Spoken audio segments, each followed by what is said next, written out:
Olá, pessoal! Hoje eu vim conversar com vocês sobre a hiperatividade, ou melhor, o transtorno do déficit de atenção e hiperatividade, e o que diferencia uma criança saudável, que corre, que pula, que faz arte, de uma criança que tem o transtorno do déficit de atenção e hiperatividade. Trago esse tema da hiperatividade porque tem sido muito comum essa queixa no consultório. As mães virem e falarem que as crianças estão muito agitadas, que as crianças estão desatentas, que a criança não para, né? Que a criança não para comer, né? Não para sentada na carteira da escola, é muito desatenta, não sabe esperar a sua vez, fica sempre importunando o irmão, né? Ou até mesmo não consegue esperar essa sua vez. E essa queixa tem sido cada vez mais frequente nesse último ano, né? Esse ano de pandemia, de isolamento domiciliar, já que as crianças foram privadas de irem na escola ou tiveram parcialmente ou totalmente reduzido o seu convívio social, deixaram de fazer as atividades extracurriculares, sejam atividades físicas, sejam outras atividades extra, e ficaram mais em convívio domiciliar, né? Os pais trabalhando em home office, toda a família reunida e não dispensando o tempo que tinham, né, de brincadeira, de brincar, de cansaço. Então, essa queixa tem sido cada vez mais frequente, né? E eu achei importante vir aqui falar com vocês sobre como que a gente faz esse diagnóstico, como a gente diferencia, tá bom? E eu venho falar desse assunto porque eu tenho recebido muitas queixas no consultório de mães reclamando que as crianças estão muito agitadas, que a criança não para quieta, né? Que a criança sobe em tudo, que o filho ou a filha é muito desorganizada, fica atrapalhando o irmão, né?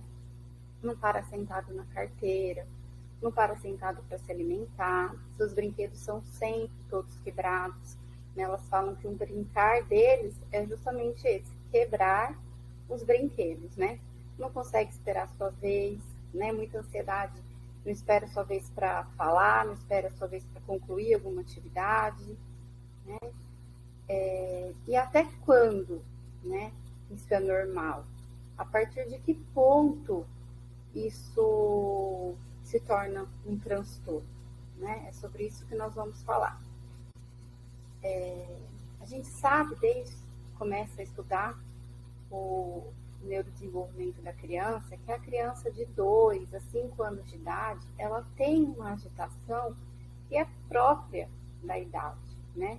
É uma agitação exploratória. A criança quer descobrir tudo, tudo é novo, é cheio de curiosidade, tudo é interessante, o brincar é exploratório, né? Por isso que a gente fala que armários da cozinha, armários do banheiro, as tupperware da cozinha são tão interessantes, porque eles estão explorando, estão conhecendo e tudo é novo, né? Aqui até faço um adendo, né? Para que em casa coisas que podem ser prejudiciais à criança, né? Remédios, facas, objetos de vidro, sejam remédios, deixam colocados acima, né? Onde a criança não pode pegar, porque principalmente a criança de 2 a 5 anos, né? E até mais velhas, isso pode se tornar perigoso e tem uma justificativa neurobiológica para isso, né? Para essa curiosidade, para essa agitação. O córtex frontal, principalmente o pré-frontal, essa região, né, frente, ela é responsável pelo controle do impulso, né, pelo nosso autocontrole, é responsável pelo planejamento de ações, de pensamento, pela nossa memória de trabalho, como que a gente vai se organizar para fazer tal tarefa, né, pela nossa atenção. E tudo isso ainda está em processo maturacional, ou seja, ainda está em desenvolvimento, né? Por isso que nessa idade é considerado normal, né? Porque é esperado que a criança tenha este comportamento. E quando que isso passa a ser um transtorno, né? Quando isso passa a ser deletério para a criança e para sua família? A partir do momento que a gente tem um comprometimento, né? Seja social, da própria criança, porque a criança que é muito impulsiva, a criança que não consegue esperar a sua vez, ela acaba não tendo um bom socialização com outras crianças. As crianças começam a evitá-la. Prejuízo acadêmico, são crianças que têm dificuldade para aprender, às vezes já são crianças que já apresentaram atraso na linguagem, né? Eles não conseguem ficar quietos na carteira, né? E um comprometimento familiar, né? Aquela família que fala, olha, doutor, eu não consigo sair mais porque ele não se comporta, porque ele não fica quieto, né? Então, quando a gente começa a gerar um prejuízo para a criança e a sua família, a gente passa a pensar que podemos ter um transtorno do déficit de atenção e hiperatividade, visto que é um transtorno que ocorre na infância, né, que precisa obedecer os critérios de déficit de atenção e de hiperatividade, que precisa incorrer em 2 ou mais ambientes, como assim, precisa ocorrer em casa e precisa ocorrer na escola. Vamos falar mais para frente sobre isso. E o seu início tem que ser na infância, tá? A partir concluídos esses critérios, a gente passa a ter um transtorno do déficit de atenção e hiperatividade.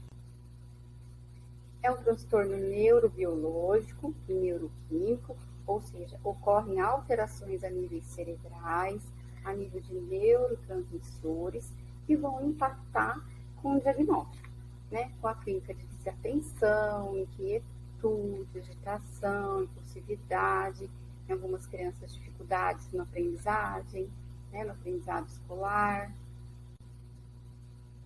As causas são multifatoriais, desde causas genéticas, ou seja, alta herdabilidade, né? Até 70% de herdabilidade, causas ambientais e neurobiológicas, como vamos falar mais para frente. Genético, como eu disse, alta herdabilidade, é muito comum que um ou os 2 pais tenham o déficit de atenção e hiperatividade e muitas vezes passaram despercebidos ao longo de toda a vida, né? Nunca tiveram a oportunidade de serem tratados, né? Os fatores ambientais, fatores socioeconômicos, né? Uma baixa escolaridade dos pais, um ambiente com uma ampla vulnerabilidade, né? Muitos familiares, baixas condições, né? Fatores pré e perinatais, como pré-natais, de exposição a drogas, exposição ao tabagismo, infecções intrauterinas, perinatais, baixo peso ao nascer, prematuridade, falta de oxigênio, né, a anóxia que a gente chama, e ambiente escolar hostil, né, um projeto pedagógico que não esteja adequado para a criança, né, isso também são fatores que podem ser de risco, fatores que podem predispor, né, ao transtorno. E os fatores neurobiológicos, né, temos 2 locais muito importantes, né, que justificam a sintomatologia, as áreas orbitofrontais e a área pré-frontal. A orbitofrontal, ela é responsável pelo autocontrole, né, pela nossa inibição do comportamento, né, de controlar, né, ou inibir comportamentos inadequados, né. A córtex pré-frontal já é responsável pela nossa capacidade de prestar atenção, pela nossa memória operacional, nossa memória de trabalho, como que eu vou me organizar, como que eu vou me planejar para executar tal tarefa. Por isso que as crianças que apresentam déficit de atenção e hiperatividade também são crianças que possuem uma dificuldade, né, de coordenação motora fina, né? São desajeitados, caem com mais frequência, se machucam com mais frequência, né? É por esse prejuízo nessa região. E tudo isso em função de um descontrole, né, de uma desproporção de neurotransmissores. Nós temos a noradrenalina, serotonina e dopamina, que estão em conformidade no nosso cérebro, e quando há um desbalanço, você acaba tendo sintomas. Então, desmotivação, não tem uma iniciativa, não sente o prazer, a função cognitiva cai, e isso gera sintomas, né, como ansiedade, irritabilidade, né, uma falta de controle para o impulso, né, por conta dessa desregulação de neurotransmissores.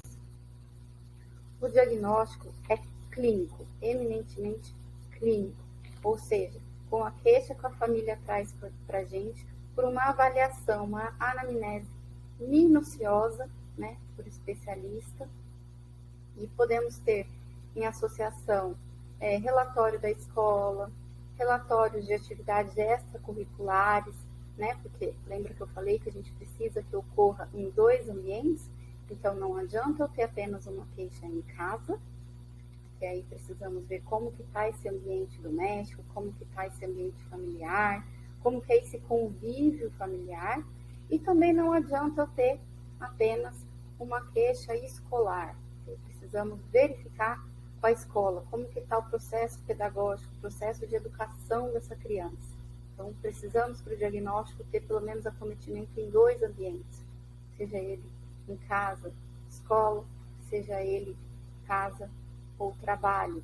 Exames complementares podem se ajudar no diagnóstico, mas como o próprio nome diz, são complementares quando queremos excluir outras causas ou outras doenças. Uma criança que tem um histórico de crise convulsiva, é interessante a gente fazer um eletroencefalograma para diagnóstico de epilepsia? Sim. Uma criança que teve fatores pré e perinatais, prematuridade, baixo peso, ficou muito tempo em UTI neonatal, será que a gente precisa de um exame de imagem para nos auxiliar, sendo que são fatores de risco? Sim, mas o diagnóstico sempre clínico, com base na história, no exame físico, de médico especializado, tá bom? O déficit de atenção e hiperatividade tem o seu diagnóstico, o seu início na infância, porém ele vai persistir durante toda a vida. Não é algo que tenha um tratamento que vai sumir. O que a gente pode e o que a gente costuma fazer desde a infância é um acompanhamento para que esses sintomas sejam diminuídos, né? E que possam gerar o menor prejuízo ao longo dessa vida, né? Que aquele indivíduo passa a saber lidar com seus déficits, né? E isso pode ser um tratamento medicamentoso, principalmente tratamento psicológico e psicoeducacional. Durante a pré-escola, ele tem essa característica de predominar a hiperatividade, já no ensino fundamental uma desatenção. Na adolescência, essa hiperatividade diminui, mas a impulsividade se acelera, né? O nervosismo, a inquietude, a impaciência acaba predominando. E nos adultos também tem um predomínio da impulsividade. Então, o que eu queria deixar claro assim para vocês é essa diferença, né? Que o grande diferencial entre uma criança saudável, que brinca, pula, faz arte, e um diagnóstico de transtorno do déficit de atenção e hiperatividade é o quanto de prejuízo isso vai acarretar a criança e a família, né? Então, o que eu tenho dado de dica para as minhas famílias, para os meus pacientes, principalmente nesse ano de pandemia, em que estamos vivendo um isolamento domiciliar, é atividade física, principalmente ao ar livre, em que a gente possa ter um pouquinho de exposição ao sol, aproveitando também os benefícios da vitamina D. Oriento de 20 a 30 minutos por dia para fazer uma caminhada, para andar de bicicleta, para jogar uma bola juntos. Isso é benéfico para o comportamento da criança, é benéfico para o sono e é benéfico para a vinculação, pais e filhos, o momento de estarmos juntos, né? Essa orientação eu tenho feito há algum tempo no consultório, tem dado bom resultado. Essa orientação serve para as crianças que têm o transtorno de déficit de atenção e hiperatividade e para as crianças que estão mais agitadas, que estão com alteração no comportamento, em vista de tudo isso que estamos vivendo, né? Lembrando que o diagnóstico é clínico, o diagnóstico é médico, necessita de acompanhamento e existe tratamento. Poderemos falar nesse tratamento num próximo tópico, num próximo vídeo. Espero que tenha ficado claro. Se vocês tiverem alguma dúvida, por favor, deixem nos comentários. Se quiserem fazer alguma sugestão. E se você gostou desse vídeo, curta e compartilhe. Obrigada!